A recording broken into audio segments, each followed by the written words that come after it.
이거 오른쪽으로 가야 할지 왼쪽으로 가야 할지 이 잘 모릅니다. 그래서 그가 기도했습니다. 신앙적 열정 있는 사람이니까 하나님, 저는 하나님의 뜻대로 길을 가고 싶습니다. 제가 오른쪽으로 가야 할까요? 왼쪽으로 가야 할까요?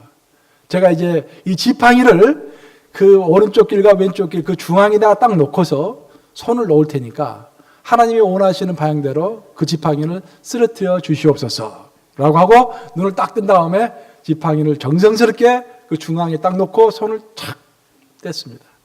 그때 그 지팡이가 오른쪽으로 탁 떨어지는 거야. 근데 사실 그는 오른쪽이 아니라 왼쪽으로 가고 싶었어요. 그래서 한 번 더 해보자 하고 다시 지팡이 들어서 손을 딱 놨더니 어느 쪽으로 떨어졌을까요? 또 오른쪽으로 떨어지는 거야. 그래서 이 사람이 3세번이라고 했지. 성경은 3자가 중요하다. 한 번 더 하자 하고 또 했어요. 근데 이번에도 또 오른쪽으로 떨어지는 거야. 너무 찝찝했습니다. 딱 한 번만 더 해보자 하고 놓고서 손을 딱 놨는데 이번에는 왼쪽으로 떨어지는 거예요. 그런데 그 청년이 갑자기 큰 소리를 지르면서 그러면 그렇지, 하나님의 뜻은 내가 왼쪽으로 가는 거였어 하면서 유유히 왼쪽으로 갔다라는 그런 이야기가 오늘날까지 전해져 내려오고 있습니다. 혹시 우리가 그렇게 신앙생활을 하고 있는지 우리 스스로를 점검해 봐야 돼요.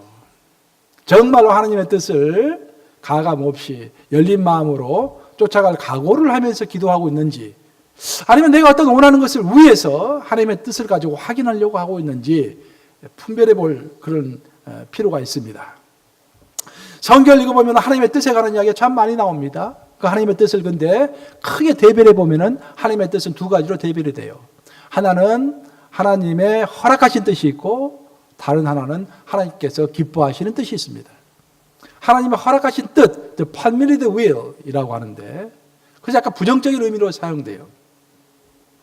하나님께서 기뻐하지는 아니하시지만 우리 인간이 하도 조르니까 하나님께서 그래 해라 라고 허락한 것이 있다라는 것입니다. 예를 들어서 이스라엘 백성들은 인간의 왕을 갖기를 원했어요.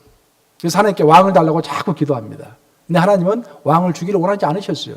내가 너희의 왕인데 인간의 왕을 세울 필요가 없다라고 원래 하나님은 그렇게 말씀하셨어요. 근데 이스라엘 민족은 다른 백성들처럼 우리에게도 왕을 주시옵소서라고 자꾸 조릅니다. 조르면 하나님은 주세요. 그게 성경 법칙입니다. 하나님께 주셨어요. 그렇지만 하나님은 기뻐하지 않으셨습니다. 그래서 그때 주신 왕이 사울 왕입니다. 그때 하나님께서 사무엘을 통해서 사무엘이 길갈에 모든 백성들 다 모으고 사무엘의 그 왕 선포식을 할 때 사무엘이 이제 그 사울의 왕의 선포식을 할 때 분명히 말했어요. 이것은 하나님께서 기뻐하지 아니하시지만 너에게 주시는 것이다. 그래서 하나님이 기뻐하지 아니한다라는 것을 내가 증명해 보이겠다 하면서 그때는 정말 하늘이 파랗게 정말 좋은 날씨였는데 하나님께 기도함으로 인해서 우리와 천둥이 치면서 소낙비가 내렸던 것입니다. 그래서 모든 백성이 덜덜덜 떨면서 우리가 잘못했나이다. 우리를 용서해 주시옵소서라는 내용이 어제 토요일 새벽기도 때 제가 설교했던 내용이에요. 새벽기도 나오신 분들은 다 알고 계시고 또 성경을 읽어보면요, 하나님은 이혼을 원하십니까? 원하지 않으십니까? 이혼 원하지 않으세요. 오늘날은 또 이혼을 하신 분들이 많아서 이런 말도 좀 조심스러운데 하나님께서 이혼하기를 원하지 않으십니다. 하지만 모세는 이혼 증서를 줬어요. 유대인들에게 이혼해도 괜찮다는 이혼 증서를 줬습니다. 그걸 가지고 바리새인들이 예수님에게 따져 묻습니다. 아니 모세가 이혼 증서를 줬지 않느냐? 그러니까 우리 말을 듣지 않으면은 우리 내 와이프를 얼마든지 쫓아낼 수 있는 거 아니냐? 그때 예수님이 뭐라고 답변했습니까? 하나님은 이혼하는 것을 원치 않으시지만 하도 너희들이 조르기 때문에 모세가 정말 너희가 너무너무 졸라서 이혼 증서를 써준 것이다라고 이야기를 하고 있습니다. 우리가 어떤 기도 응답을 받았다 해가지고 그것이 전부 하나님께서 기뻐하시는 뜻이 아니에요. 그것은 기뻐하지 아니하시지만 허락하신 뜻일 수도 있습니다. 반면에 하나님 성경을 읽어보면 하나님께서 정말 기뻐하시는 pleasing will, 하나님께서 정말 기뻐하시는 뜻이 있어요. 그것은 우리가 염려하지 않는 것, 항상 감사하는 것, 우리가 전도하고 선교하는 것, 그것은 성경에 너무도 명확하게 나와 있는 하나님이 기뻐하시는 뜻입니다. 또 성경을 읽어보면은 하나님의 뜻은 이미 밝혀진 그런 뜻이 있고 한편으로는 또 숨겨진 하나님의 뜻도 있습니다. 또 그렇게도 하나님의 뜻을 분별할 수가 있어요. 우리가 신명기 29장 29절 읽어보면은 명확하게 설명이 되는데 신명기 29장 29절 한번 같이 읽어보겠습니다. 시작. 감추어진 일은 우리 하나님 여호와께 속하였거니와 나타난 일은 영원히 우리와 우리 자손에게 속하였나니 이는 우리에게 이 율법의 모든 말씀을 행하게 하심이니라. 뜻 중에서 하나님의 뜻 중에서 하나님이 숨기신 뜻이 있다는 거예요. 하나님만 알고 계시고 우리 인간이 알 필요가 없는 하나님의 숨겨진 뜻이 있습니다. 그 하나님의 숨겨진 뜻은 인류의 마지막이 돼야 밝혀질 것입니다. 반면에 아주 하나님께서 명확하게 말씀하시는 이미 드러난 revealed will이라고 하죠. revealed will. 이미 드러난 하나님의 뜻이 있어요. 근데 여기서 주의할 것은 어떤 사람들은 하나님만 알려고 하나님께서 숨겨놓으신 그 뜻이 있는데 자꾸 그것을 캐묻는 거야. 그걸 자꾸 연구하는 거야. 그래서 자꾸 인간의 방식으로 하나님의 뜻을 풉니다. 그것을 우리는 보통 뭐라고 합니까? 이단이라고 하는 것입니다. 이단의 특징은 뭐냐면은 성경을 숫자 풀듯이 수학식으로 착착착 떨어 맞아지게 푸는 것이에요. 그래서 가만히 앉아있으면은 눈이 벙 뜨여요. 와, 대단하다. 착착착 풀어가니까 뭐 구약 신약이 막 연결이 되는 것 같아요. 숫자, 수학 공식 푸는 것처럼 풀어집니다. 다 거짓입니다. 하나님의 뜻은 우리가 모르는 뜻이 있어요. 하나님께서 밝히기를 원하지 않는 뜻이 있습니다. 그래서 사도 바울이 뭐라고 그랬습니까? 고린도전서 13장에서 뭐라고 그랬죠? 13장 12절에서 내가 지금은 거울을 보는 것 같이 희미하나 이제 그때는 얼굴과 얼굴을 마주하여 대할 것이요 지금은 내가 부분적으로 아나 그때에는 주께서 나를 아시는 것 같이 내가 온전히 알리라. 사도 바울조차도 하나님의 뜻에 대해서 명확히 모르는 뜻이 있었다는 거예요. 거울을 보는 것 같이 희미하다. 오늘의 거울은 전부 유리로 만들었지만 사도 바울 당시에 거울을 뭘로 만들었다? 구리로 만들었죠. 구리를 빼빠로 이렇게 문대서 만든 거울이기 때문에 거울이 선명하지 않았어요. 보이기는 보이는데 희미하게 보이는 거예요. 그처럼 어떤 하나님의 뜻은 명확히 보이지 않는 뜻이 있습니다. 그것을 굳이 하려고 할 필요가 없어요. 예를 들어서 언제 인류의 마지막이 오느냐. 어제 신문을 읽어봤더니 또 어떤 종교학자, 미국의 종교학자가 뭐 9월 며칠 날 인류가 멸망한다고 해서 지금 난리가 아니다고 좀 또 그게 나왔어요. 그거 하나님의 뜻이에요. 하나님의 숨겨진 뜻입니다. 우리가 알려고 할 필요가 없어요. 결국 이 모든 말을 종합해 보면은 우리가 하나님의 뜻을 분별하면서 이 땅을 살아야 할 것인데 그럼 어떤 하나님의 뜻을 가지고 이 땅을 살아가야 할 것인가? 첫째는 하나님이 이미 밝히 보여주신 뜻 중에서 하나님이 기뻐하시는 것. 이 뜻을 가지고 붙잡고서 이 땅을 살아가야 하는 거예요. 그러면은 하나님이 기뻐하신 뜻 중에서 우리에게 밝히 보여주신 것이 뭐가 있느냐? 크게 두 가지로 요약할 수 있어요. 뭐냐면은 우리의 생활과 관련해서는 하나님의 밝혀진 뜻은 우리가 근심하지 않고 염려하지 않는 것입니다. 자, 한번 따라해 보겠습니다. 근심하지 말자. 염려하지 말자. 예수님의 설교 중에서 가장 유명한 설교가 무슨 설교입니까? 예수님 하신 설교 중에서 제일 유명한 설교가 산상수훈. 할렐루야. 산상수훈이 제일 유명하죠. 그 산상수훈을 한마디로 요약하면 무슨 말이죠? 근심하지 말라는 거예요. 산상수훈을 그 긴 설교를 한마디로 딱 요약하면 근심하지 말라. 왜? 하나님이 계시니까. 근심하지 말라 그 말이에요. 그럼 우리가 왜 근심하는가? 우리가 근심하는 이유는 인생의 주인을 나로 생각하기 때문에 우리가 근심하는 것입니다. 직장에서도요. 제일 근심하고 고민하는 사람 누굽니까? 오너, 주인이 제일 근심하고 염려해요. 그 밑에 종업원은 회사가 잘 되든지 못 되든지 급여만 받아가면 되는 거예요. 그냥. 즐겁게 누리면 되는 거예요. 그 시간을. 여러분은 오너입니까? 종입니까? 여러분은 하나님 나라의 종이에요. 종. 하나님이 오너입니다. 하나님이 주인이시고. 그런데 그것이 내 것이다라고 생각하는 순간부터 내 것이니까 내가 고민하는 거예요. 이게. 내 비즈니스도 내 것이야. 그러니까 내가 고민하는 거야. 내 자녀도 하나님의 것이 아니라 내 것이라 생각하기 때문에 자꾸 고민하는 거예요. 또 내 가정도 내 것이 아니라 하나님의 것이 아니라 내 것이라고 생각하기 때문에 자꾸 고민하는 거예요. 신앙생활을 할 때는 어떨 때는요, 좀 우리가 배포가 좀 있어야 돼요. 하나님의 것인데 잘못되면 하나님 손해예요. 하나님 알아서 하세요. 그 정도 배포를 가지고 신앙생활 좀 할 수 있어야 돼요, 여러분들. 벌벌 떨 필요가 없어요, 여러분들. 여러분들 그 비즈니스가 좀 못되면은요, 하나님 비즈니스 못되면 하나님 손해입니다. 내가 그만큼 11조 적게 할 거니까. 여러분 자녀 문제 때문에 뭐 고민하세요? 뭐 좋은 대학교 못 들어갔다고 고민하세요? 나 참 그런 거 보면은 좀 캐션 마크예요. 학교 좀 잘 들어갔다고 기분 좋고, 좀 나쁜 학교 갔다고 좀 기분이 상하고, 이 캐션 마크입니다. 그럴 필요가 전혀 없어요. 왜냐? 주인은 누굽니까? 그 아이의 주인은 하나님 아이예요. 그 아이가 잘 돼가지고 여러분들 평생 동안 봉양하면서 옆에서 여러분들 서포트하면서 살 것 같아요? 학교 졸업하고 결혼하면은 끝입니다, 여러분. 1년에 한 2번 만나면은 많이 만나는 거예요, 여러분들. 2번 만나면은. 오지도 않아요, 여러분들. 여러분들 자식들에게 목맬 것이 아니라 누구에게 목을 매야겠습니까? 하나님께 목을 매야 돼요. 왜? 하나님은 여러분이 죽는 그 순간까지 옆에 함께 하시니까. 그러니까 모든 것이 my business가 아니라 his business.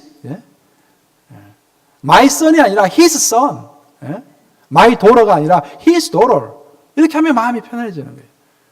그래서 성경에서 하는 이야기가 뭐냐면은 결국 우리 생활과 관련해서 명확히 드러난 하나님의 뜻은 염려하지 말라, 걱정하지 말라라는 거예요. 왜냐? 내가 너희를 돌보기 때문이다. 그래서 우리가 만약 염려하지 않고 근심하지 않고 생활하고 있다라고 한다면은 그 사람이 바로 하나님의 뜻대로 살아가는 사람입니다. 복잡할 거 없어요. 그러면은 그것이 우리의 신앙 생활과 관련해서 하나님의 뜻이라고 한다면은 그러면 하나님 나라와 관련해서 하나님의 뜻은 뭐냐? 물론 여러 가지가 나와 있죠. 그래서 딱 한마디로 요약하면 뭐냐? 그것은 잃어버린 영혼을 구원하는 것입니다. 그것이 하나님의 뜻이에요. 땅끝까지 이르러서 복음을 전파하는 것입니다. 그것이 하나님의 뜻입니다. 여러분 복잡하게 생각할 거 없어요. 우리 예수님의 삶의 그 모습 자체와 우리 예수님의 인격과 그 예수님의 그 성숙함은 우리의 모범입니다. 우리가 누구를 롤모델로 할 것이냐? 여러분, 강원군 담임 목사를 롤모델로 하지 마세요. 언젠가 실망하게 될 거예요. 누구를 롤모델로 해야 합니까? 우리 예수님을 롤모델로 해야 돼요, 예수님. 하나님은, 성부 하나님은 저 하늘에 계신 분이시니까, 성자 예수님이 이 땅에 와서 육신을 입고 사신 분이니까, 우리처럼 사신 분이니까, 예수님이 우리의 모델이 돼야 합니다. 우리가 따라가야 할 모범이 돼야 합니다. 그래야 실망하지 않아요, 여러분들. 그 예수님께서 이 땅에 오셔가지고 어떤 모범을 우리에게 보여주셨는가? 아주 심플해요. 예수님의 삶을 요약하면은 세 가지예요. 전도하시고, 전도한 제자들을 데리고 다니면서 양육하시고, 훈련하시고, 그리고 십자가에 못 박혀 돌아가셨어요. 그게 전부입니다. 우리도 그런 삶을 따라가야 할 줄로 믿습니다. 머리가 복잡할 것이 아니라, 정말 하나님의 말씀대로, 예수께서 보여주신 모범대로, 내 주위에 있는 믿지 않은 자들을 불쌍히 여기고, 그리고 그들 십자가를 지는 심정으로 그들에게 가서 전도하고, 또 교회에 오면은 그들을 따뜻한 한마디, 두마디 하면서 또 가르쳐 주고, 그 양육하는 것이죠. 이렇게 키우는 것이죠. 그렇게 산다고 한다면은 그것이 바로 하나님의 뜻대로 사는 거예요. 어떤 사람은 가난한 사람을 도와주는 것이 중요하다고 이야기해요. 홈레스들 도와주고 해야 한다. 또 어떤 사람은 병 고치는 것이 중요하니까 병원도 많이 세워야 한다라고 이야기를 해요. 무료로 치료해 줘야 한다. 그런 이야기를 해요. 어떤 사람은 정치 개혁이 중요하다고 이야기합니다. 우리 크리스찬들이 교회만 머무를 것이 아니라 정치를 개혁해야 한다고 이야기해요. 어떤 사람은 기적과 이사가 중요하다고 이야기해요. 다 중요합니다. 하지만 우리 예수님께서 이 땅에 오셔서 보여주신 것은, 가장 관심을 가지는 것은 영혼을 구원하는 일입니다.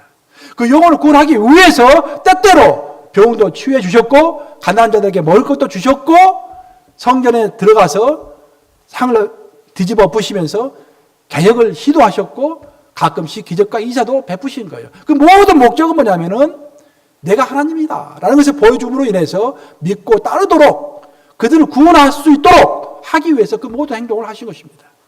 결국 하나님의 뜻은 명확해요. 우리가 근심하지 않는 것, 그리고 우리가 영혼을 구원하고 그 영혼들을 하나님 앞으로 데려가서 성숙시키고 훈련시키는 것, 그것이 하나님의 뜻인 것입니다. 만약 여러분이 지금 살고 있으면서 정말 근심하고 염려하고 뭐 안 할 수는 없겠죠. 아니면 그것이 만성적으로 염려하고 만성적으로 근심하고 입에서 나오는 모든 말이 항상 근심과 염려의 말이고 영혼 구원하는 것은 저 멀리 가서 교회에서 불러신 전도 초청잔치 뭐 누가 알아서 하겠지. 전혀 관심이 없다. 그러면 지금 하나님의 뜻으로부터 멀리 떨어져 있는 거예요, 지금. 경각심을 가져야 돼요, 여러분들. 경각심을 가져야 돼요. 기회가 항상 오는 게 아닙니다. 교회에서 블레싱 전도 초청잔치를 함께 할 때 같이 힘을 모아야 돼요. 혼자 하려면 힘듭니다, 여러분들. 같이 하면은 쉽죠. 근데 이제 보면은 이처럼 이제 성경은 드러나게 명확하게 드러나는 하나님의 기뻐하신 뜻이 있는데 이것은 어떻게 보면 아주 거시적인 큰 어떤 물줄기를 잡아줍니다. 하지만 문제는 이제 우리가 일상의 삶을 살아갈 때 내가 중국집에 가면은 짬뽕을 먹어야 할 것인지 짜장면을 먹어야 할 것인지 그걸 성경에서 소개해주고 있습니까? 성경에서 말해주고 있지 않아요, 이게. 자동차를 살 때 현대 소나타를 사야 할 것인지 토요타 캠리를 사야 할 것인지 그걸 가르쳐주지 않는 거야, 이게. 그럼 그럴 때는 어떻게 하냐? 그 어떻게 해야 하나님의 뜻을 우리가 알 수 있느냐? 이제 그게 궁금하잖아요. 그것이 알고 싶은 거예요. 바로 그것을 설명해 주기 위해서 사도 바울이 오늘 본문 말씀인 골로새서 1장 9절을 말해 주는 것입니다. 우리 본문이 1장 9절 한번 같이 읽어보겠습니다. 뭐라고 했는지. 시작. 이로써 우리도 듣던 날부터 너희를 위하여 기도하기를 그치지 아니하고 구하노니 너희로 하여금 모든 신령한 지혜와 총명에 하나님의 뜻을 아는 것으로 채우게 하시고. 이 골로새 교회는 사도 바울이 세운 교회가 아니에요. 이 교회는 사도 바울의 제자가 세운 교회입니다. 그래서 사도 바울은 골로새 교회를 한 번도 가보지 않았어요. 근데 골로새 교회가 세워졌다는 이야기를 들은 것입니다. 그래서 이 편지를 썼어요. 그들을 격려하기 위해서. 보세요. 이로써 우리도 듣던 날부터 골로새의 교회가 세워졌다는 이야기를 듣던 날부터 너희를 위하여 기도하기를 그치지 아니하고. 참 사도 바울 대단하죠. 한 번도 보지 않는 사람들을 위해서 기도하기 시작한 것입니다. 끊이지 않고 기도하기 시작한 거예요. 참 본받아야 할 모범입니다. 그럼 어떤 기도를 했느냐? 전혀 알지 못하는 사람들을 위해서 기도하기 시작했는데 그 기도 내용이 놀랍게도 무슨 기도 내용이냐 하면은 모든 신령한 지혜와 총명에 하나님의 뜻을 아는 것으로 채우게 하시고라고 기도했다라는 거예요. 이 번역이 약간 어렵게 됐어요, 이게. 이게 무슨 말이냐면 좀 쉽게 이야기하면은 신령한이라는 것은 성령님께서 너희에게 지혜와 총명을 주심으로 하나님의 뜻을 알 수 있도록 너희를 위해서 기도한다라는 거예요. 자, 여러분은 멀리 떨어져 있는 자녀를 위해서 기도할 때 어떻게 기도해야겠습니까? 이 내용에 따른다면은 성령님께서 우리 딸에게 성령 지혜와 총명을 주셔서 하나님의 뜻을 알게 하여 주시옵소서라고 기도해야겠죠, 여러분들. 그래 기도하는 거예요. 그러면은 여기서 좀 사도 바울이 이야기하는 것은 성령께서 인도하심으로 지혜와 총명이 있는 그런 하나님의 뜻을 알 수 있도록 해달라고 기도했다고 하는데 그 성령께서 우리로 하여금 어떤 하나님의 뜻을 알게 할 때 어떤 방식을 통해서 우리로 하여금 하나님의 뜻을 알게 하시는가? 그것은 성경에 따르면은 하나님께서 우리가 기도할 때요. 우리가 누구를 위해서 해두든지 아니면 내가 내 자신을 위해서 기도할 때 성령님께서는 우리 마음에 어떤 소원을, 불같은 소원을 갖게 하십니다. 사도 바울이 빌립보서에서 그렇게 이야기했죠. 하나님께서 자기의 기쁘신 뜻을 위하여 너희로 소원을 두고 행하게 하시나니. 하나님께서 우리의 길을 인도하실 때, 하나님의 뜻을 우리에게 가르쳐 주실 때요. 가장 대표적인 케이스가 어떤 우리로 하여금 소원을 품게 만듭니다. 저도 이제 한 6년 전에 뉴헤븐에서 뉴욕으로 올 때, 이제 새롭게 뉴욕으로 오니까 제가 기도를 많이 했을 거 아니에요. 기도를 하는데 불같은 어떤 소원을 주셨어요, 저한테. 그게 뭐냐면은 뉴욕의 영적인 기류를 바꾸는 것. 여러분들 그 기도 제목을 어떻게 생각할지 모르지만 하나님은 저에게 불같은 소원을 주셨어요. 저는 언젠가는 그 뜻이 이루어질 것을 저는 믿습니다. 지금 당장에 뭐 눈에 보이는 것이 뭐가 있느냐라고 이야기할지 모르지만 반드시 그 뜻은 이루어질 거예요. 지금 6년 지났으니까 앞으로 한 4, 5년 지나면 우리 교회 한 10년 넘으면은 분명히 그 뜻이 이루어질 거예요. 누구의 영적인 기류를 선도할 겁니다. 왜냐하면 불같은 소원을 주셨고 그 소원이 아직도 꺼지지 않고 있기 때문에. 여러분들도 마찬가지예요. 여러분의 가정을 향해서, 여러분의 어떤 비즈니스를 향해서, 여러분의 어떤 자녀를 향해서, 여러분의 어떤 비전을 향해서 하나님께서 어떤 소원을 주셨다고 한다면은 그 소원이 불같은 소원이고 계속해서 꺼지지 않고 지속된다고 한다면은 그것이 하나님의 뜻인 거예요. 믿습니까, 여러분? 그런 뜻을 좀 가질 필요가 있습니다. 하나님께 기도하실 필요가 있어요.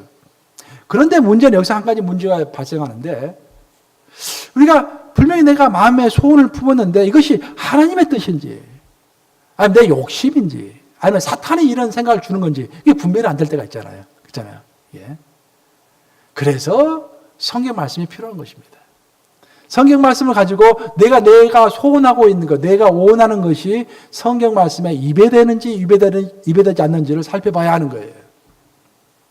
기독교 역사를, 우리 한국 기독교 역사를 보면은요, 어떤 이단의 교주는 자기 부인이 있음에도 불구하고 어떤 여고생이 하나님께서 그 여고생과 결혼하라고 했다고 해가지고 그 여고생과 결혼을 했어요. 유명한 일화입니다. 그래서 감옥에 갔죠. 감옥 갔다 나와서 결혼했어요. 그 하나님의 뜻입니까? 아닙니까? 하나님의 뜻일 수가 없죠. 그래서 성경 말씀에 정위배되죠. 혹시 여러분들 그런 생각을 하고 있다고 한다면은, 엉뚱한 생각을 하고 있다고 한다면은, 그래서 성경으로 살펴봐야 돼요. 정말 이것이 성경에 위배됨이 있는지 없는지. 내가 마음의 소원으로 품고 있는 것이 성경 말씀에 위배되는 것은 아닌가 한번 꼭 살펴볼 필요가 있는 것입니다. 그러고 나서 또 내가 지금 품고 있는 소원이 정말 하나님의 뜻인가라는 것을 알아보기 위해서는 내 주변 환경이 어떻게 돌아가는지를 또 잘 살펴볼 필요가 있어요. 우리 하나님은 절대로 서두르시는 하나님이 아니십니다. 우리 하나님은 모든 것을 합력해서 시간이 걸리더라도 모든 것이 합력해서 선을 이루도록 인도하시는 하나님이세요. 우리는 마음이 굉장히 급합니다. 그런데 그래서 내가 마음이 급해서 어떤 소원이 생겼으니까 이것은 분명히 하나님이 원하시는 것이다. 내가 지금 비즈니스 하나를 하고 있는데 2개를 하는 것이 하나님께서 원하시는 것이다. 그렇게 우리가 판단을 내릴 수가 있어요. 나는 그렇게 소원이 있고 그렇게 판단을 하고 있는데 만약 주변의 모든 사람들이 그것을 반대하고 있다. 그리고 절대로 교회의 문이 열리지 않는다. 교회의 문이라는 것은 자연스럽게 열려야 합니다. 하나님의 일은요, 억지로 하는 게 하나도 없어요. 자연스럽게 열려야 돼요. 모든 것이. 교회에 문제가 생기고 여러분의 개인적인 삶에 문제가 생기는 것은 뭐냐면은 자연스럽게 어떤 길이 열려야 하는데 인위적으로 내 뜻대로 내가 서둘러서 하기 때문에 항상 문제가 생기는 거예요. 만약 모든 사람이 반대하고 내 뜻을 반대하고 어떤 교회의 문이 전혀 자연스럽게 열리지 않고 있다고 한다면은 그것은 하나님의 때가 안 되었든지 아니면 내 욕심이든지 아니면은 사탄의 유혹일 확률이 굉장히 높습니다. 그래서 하나님의 뜻을 차분히 기다리면서 분별해 봐야 돼요. 그래서 분별하는 과정 가운데서 여러분들 어떤 영적인 지도자들을 찾아가가지고 성숙한 크리스찬들을 찾아가서 상담을 해볼 필요가 있었어요. 왜냐하면 자신의 문제를 가지고 있는 사람은 자신의 문제에 이렇게 깊숙이 들어가기 때문에 자기를 객관적으로 볼 수가 없습니다. 그랬을 때 자기의 문제를 이제 가지고 목사님을 찾아간다든지 어떤 권사님을 찾아간다든지 뭐 그렇게 해서 어떤 성숙한 자를 찾아가서 상담을 해보면은 자기의 모습을 어느 정도 객관적으로 볼 수가 있어요. 또 그 사람은 당사자가 아니기 때문에 객관적으로 하나님의 말을 해줄 수가 있습니다. 또 제가 신앙생활 하다 보면은 이제 어떤 분들은 와가지고 꿈 이야기를 많이 하세요. 꿈 이야기도 많이 하시고 또 환상 이야기도 가끔 하십니다. 꿈과 환상은 귀한 거예요. 하나님께서 하나님의 뜻을 보여주기 위해서 야곱에게도 또 요셉에게도 꿈과 환상을 보여주셨습니다. 나쁜 게 절대 아니에요. 귀한 겁니다. 하지만 여러분들이 꿈과 환상을 볼 때는 조심해야 할 것이 꿈과 환상을 보고 꾸는 것도 귀하고 참 힘든 것이지만 그것보다 훨씬 힘든 것은 그것을 제대로 해석하는 일이 쉽지가 않다는 거예요. 꿈과 해석은 제대로 해석을 해야 합니다. 해석하지 못하면 잘못 해석하면 엉뚱한 길로 갈 수가 있어요. 그래서 속단하지 말아야 돼요. 해석에 신경을 써야 하는 것입니다. 이제 말씀을 마무리합니다.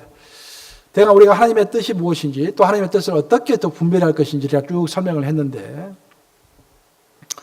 유대교의 그 재건주의 운동에 뿌리를 내린 케플란이라고 유명한 그 신앙인이 있습니다. 유대인들 중에서 굉장히 이제 존경을 받고 있는 사람인데, 그 케플란이 그런 이야기를 했어요.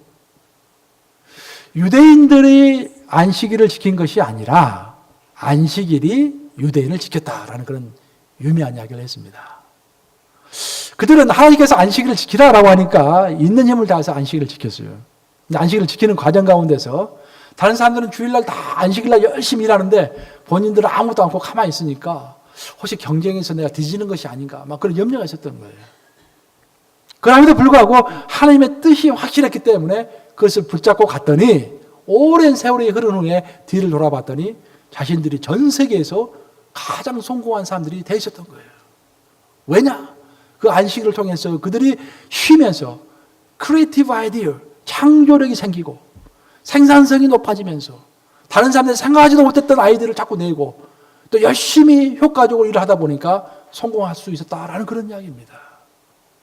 그 말은 무슨 말이냐면 우리가 이해할 수 없지만 세상 상식으로는 이해가 안 되지만 하나님의 뜻을 따라갔을 때 우리가 알지 못하는 큰 축복이 우리의 삶에 올 수 있다라는 거예요. 그게 하나님의 뜻을 따르는 자의 축복입니다. 우리는 흔히 믿음이 중요하다고 이야기하죠. 신앙생활에서 믿음이 중요하다고 이야기합니다. 하지만 여러분들이 정말 잊지 말아야 할 것은 믿음보다 훨씬 더 우선적인 것, 믿음보다 훨씬 더 근본적인 것은 하나님의 뜻입니다. 믿음은 하나님의 뜻 안에 있어야 하는 것입니다. 하나님의 뜻을 분별하지 못한 사람이 굳건한 믿음, 열정적인 믿음만 가지고 있으면 그런 사람이 바로 바리새인이에요.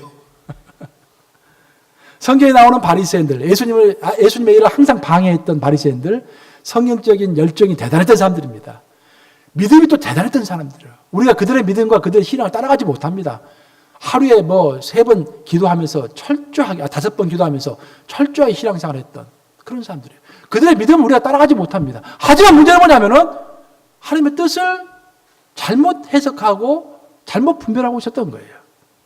그러다 보니까 예수님의 길을 가장 앞장서서 방해했던 하나님의 나라에서 가장 골칫거리가 됐던 것입니다. 오늘도 마찬가지예요, 여러분들. 열정이 있어야 되고 믿음이 있어야 되죠. 산을 옮길 만한 그런 믿음을 가지고 있어야 되죠. 근데 하나님의 뜻을 분별하지 못하고 있다고 한다면 엉뚱한 일에 자기의 믿음과 열정을 발휘할 수 있다는 것입니다. 에레미야는 하나님의 뜻을 알고 예언했던 그런 사람입니다. 에레미야 시대에 하나님의 뜻은 뭐였냐 하면은 놀랍게도 이스라엘 민족이 망하는 거였어요. 유다 제국이 망하는 것이 하나님의 뜻이었습니다. 그래서 에레미야는 하나님의 뜻을 알았기 때문에 예언할 때 우리는 망해야 하기 때문에 바벨론에게 대항하지 말고 무조건 항복해야 한다라고 계속 선포를 했어요. 오늘날로 말할 것 같으면은 적절한 비유가 될지 모르겠지만 우리 남한은 무조건 북한에 항복해야 한다. 그런 식으로 이야기를 한 거예요. 그걸 사람들이 좋아하겠어요? 다 싫어했죠. 그래서 사람들이 에레미야에게 돈을 던지고 에레미야를 감옥에 집어넣고 땅을 파가지고 거기다가 에레미야를 묻고만 그랬습니다. 굉장히 괴롭혔어요. 그리고 에레미야가 믿음이 없는 사람이라고 이야기했어요. 그렇잖아요. 정말 우리가 하나님의 사람이라고 한다면 상식적으로 생각했을 때 어떤 이민족이 우리를 압박하면 우리가 하나님께 열심히 기도해가지고 하나님이 그 이민족들을 물리치도록 그렇게 해야지 항복하라니 이게 말이 되냐. 그렇죠? 여기서 잘 분별하셔야 돼요, 여러분들 지금. 근데 하나님의 뜻은 일시적이나마 이스라엘 민족이 망하는 거였어요. 한번 망해봐야 정신을 차리기 때문에 그것이 하나님의 뜻인 거예요.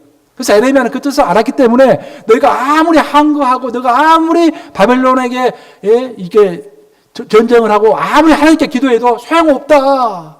빨리 항복하는 것만이 그나마 너희가 목숨을 건지는 길이다라고 이야기했던 거예요. 근데 아무도 믿지 않았습니다.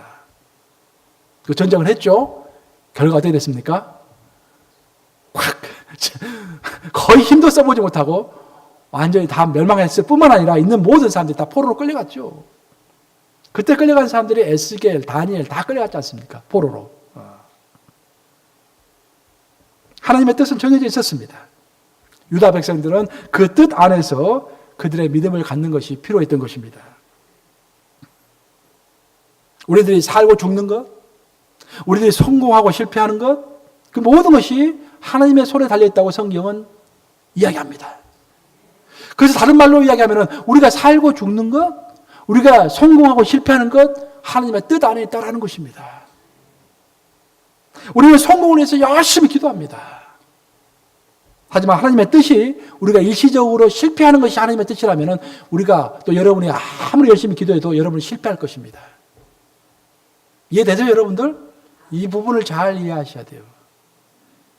하나님의 뜻이 여러분이 실패하는 것이고 여러분이 넘어지는 것이 여러분의 뜻이라고 한다면 여러분이 아무리 열심히 기도해도 넘어질 것입니다. 항상 넘어지지는 않겠죠. 일시적으로 넘어질 것입니다. 그것이 하나님의 뜻이기 때문입니다. 우리 생명도 마찬가지고 우리의 비즈니스도 마찬가지고 우리의 인간관계도 마찬가지고 모든 것이 하나님의 뜻 안에 있는 것입니다. 물론 히스기야가 죽을 때가 됐을 때 하나님의 뜻은 히스기야가 그때 죽는 것이었죠. 죽음도 하나님의 뜻에 다 달려있는 거예요. 그래서 그 죽을 때가 되었어요. 그래서 이사야 선지자를 통해서 히스기야에게 너는 이제 죽을 때가 되었다. 내가 죽는 것이 하나님의 뜻이다라고 선포하도록 했습니다. 선포했죠. 그렇지만 히스기야가 하나님께 간절히 기도했죠. 조금만 더 살려달라고. 그때 기적이 일어났죠. 목숨이 연장된 거예요. 13년간 연장된 거예요. 하지만 그런 일이 항상 벌어집니까, 여러분? 항상 벌어지면 하나님의 뜻은 필요가 없어지겠죠. 항상 벌어지는 것이 아니라 가끔씩 벌어지기 때문에 그것을 기적이라고 하는 것입니다. 물론 그런 기적이 있을 수가 있어요. 하나님이 예정하시고 뜻하셨지만 우리의 기도를 통해서 하나님의 뜻을 바꿀 수도 있습니다. 하지만 그것은 예외적인 경우예요. 가장 보편적으로는 또 가장 기본적으로는 우리의 믿음은 하나님의 뜻을 뛰어넘지 못합니다. 그래서 우리는 하나님의 뜻 안에서 기도해야 되고 하나님의 뜻을 분별하고 그 뜻 안에서 열심을 내야 하는 거예요. 하나님의 뜻을 벗어난 열심은 아무 필요가 없습니다. 모래성입니다. 쌓은 것 같지만 무너지는 것입니다. 하나님의 뜻은 우리가 나아가야 할 큰 방향을 우리에게 제시합니다. 그래서 우리는 그걸 보고 나아가는 거예요. 너가 누구의 영적 기류를 바꾸는 그런 교회가 될 것이다. 누구의 영적 기류를 바꾸는 자가 될 것이다. 그게 굉장히 큰 길입니다. 그렇지만 구체적인 길은 가르쳐 주지 않으세요. 내 발에, 하나님의 말씀 내 발의 등이라고 그랬잖아요. 내 발, 한 발 한 발 인도하시는 것입니다. 멀리 한꺼번에 보여주시는 법이 없어요. 결과는 보여주시지만 과정은 보여주지 않으세요. 그래서 우리가 기도하게 만드시는 거예요. 그것이 기도의 비밀입니다. 만약 우리가 내 갈 길을 처음부터 끝까지 상세하게 다 알고 따라간다면 우리 결코 기도하지 않을 거예요. 하지만 하나님께서는 그걸 우리를 알기 때문에 다 알려주면 기도하지 않는다 알기 때문에 결과를 가르쳐 주시지만 과정은 가르쳐 주지 않으세요. 우리는 열심히 기도하는 거예요. 하지만 우리 하나님의 길을 갈 때 항상 좋은 길만이 있는 것이 아닙니다. 하나님은 다윗을 왕으로 세우셨지만 기름 부으심을 주셨지만 그의 인생이 항상 형통했습니까? 아니에요. 실제로 왕이 되는 그날까지는 굉장한 고통이 있었습니다. 그것이 하나님의 법칙이에요. 하나님은 요셉에게 너는 반드시 위대한 인물이 될 것이다 라고 어렸을 때 꿈으로 보여주셨지만 실제로 위대한 인물이 되기까지는 어마어마한 고생들을 가시밭길을 걸어야만 했습니다. 그것이 하나님의 방법입니다. 왜냐? 그런 길을 걷지 않으면 우리는 연단될 수가 없기 때문에. 하지만 확실한 것은 뭐냐면은 하나님은 요셉에게 하나님의 뜻을 분명히 보여주셨고 요셉은 그 뜻을 딱 붙잡았기 때문에 또 하나님은 다윗에게 하나님의 뜻을 보여주셨고 그 다윗은 하나님의 뜻을 딱 붙잡았기 때문에 아무리 힘든 길이 와도 그 길을 다 이겨낼 수가 있었던 것입니다. 그 길을 이겨낼 수 있었던 힘은 뭐였습니까? 하나님의 뜻을 아는 것이었어요. 하나님의 뜻을 알면은 어떤 어려움이 와도요, 우리는 그 길을 가게 됩니다.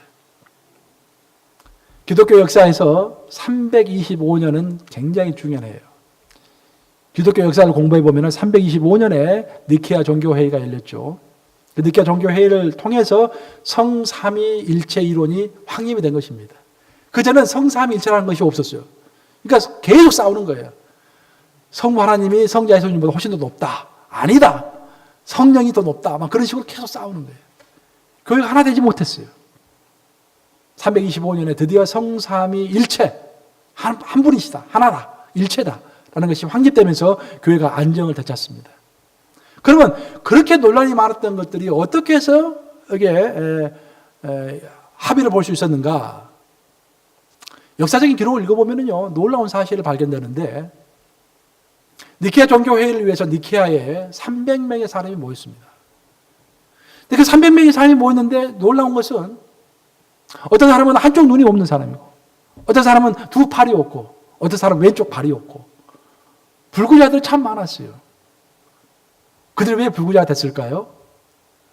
기독교의 박해를 받아서 다 불구자가 된 거예요. 그래서 그들은 신학적인 지식도 있었지만 신학적인 지식의 신학적인 권위에 우선해서 희생의 권위가 있었던 거예요. 그러니까 모든 사람들이 이 사람들은 믿을 수가 있다. 진짜 머리만 발달한 사람이 아니라 진짜로 하나님의 나라를 위해서 희생한 사람들이기 때문에 이 사람들의 말은 우리가 따를 수가 있다라고 해서 그들이 모여서 하나님께 기도하고 결정했을 때 모든 사람들이 그 결정을 수용한 것입니다. 그럼 나는 여기서 여러분들 이야기하고 싶은 게 뭐냐면은 어떻게 해서 그 사람들이 그렇게 한 눈이 없어지고 한쪽 눈이 없어지고 두 팔이 다 잘라지고 왼쪽 발이 잘라지고 하는 것들을 감내하고 인내할 수 있었던가? 어떻게 해서 그들은 편안함을 다 던질 수 있었던가? 어떻게 해서 그들은 그들의 청춘을 다 풀 수 있었던가? 그것은 그 시대를 향한 하나님의 뜻을 알았기 때문입니다. 또 자기 한 분 한 명 한 명을 향한 하나님의 뜻을 알았기 때문에 그 어떤 어려움도 마치 다윗이 그 어려움을 극복했던 것처럼 요셉이 그 감옥 생활을 극복했던 것처럼 그들은 하나님의 뜻을 알았기 때문에 그 길을 기꺼이 감내하고 끝까지 갈 수 있었던 것입니다. 우리 예수님도 마찬가지예요. 우리 예수님은 하나님의 뜻이 무엇인지를 정확하게 알고 있었어요.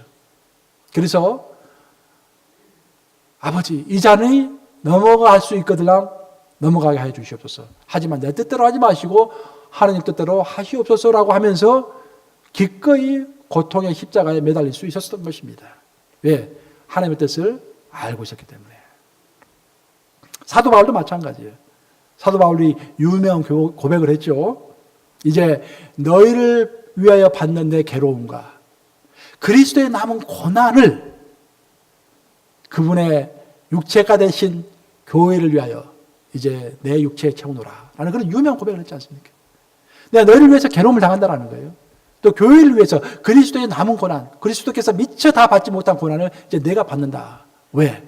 하나님의 뜻이 무엇인지를 이제 알았기 때문에. 내가 죽더라도 그 뜻 붙들고 가겠다라는 그런 이야기입니다. 오늘 본문인 요한복음 6장 38절에서 예수님이 이렇게 선포하십니다. 내가 하늘에서 내려온 것은 내 뜻을 행하려 함이 아니요 나를 보내신 이의 뜻을 행하려 함이리라. 내가 하늘로부터 내려왔는데 내가 하늘로부터 내려온 이유는 내 뜻을 펼치기 위해서 이 땅에 온 것이 아니라 나를 보내신 하나님의 뜻을 펼치기 위해서 이 땅에 내려왔다라는 것입니다. 이런 고백이 바로 여러분의 고백이 되시기를 주의 이름으로 축복합니다. 예수님 우리의 모범이세요. 우리의 모범 되신 예수님께서 자기 뜻을 펼치기 위해서 이 땅을 살아가신 것이 아니라 자기를 보낸 하나님의 뜻을 펼치기 위해서 이 땅을 살아갔다라는 것입니다. 내 뜻이 아닙니다. 사탄의 유혹과 사탄의 뜻도 아닙니다. 내 욕심도 아닙니다. 오직 하늘의 뜻을 쫓아서 행하시는 여러분들 되시기를 우리 주님의 이름으로 축복합니다.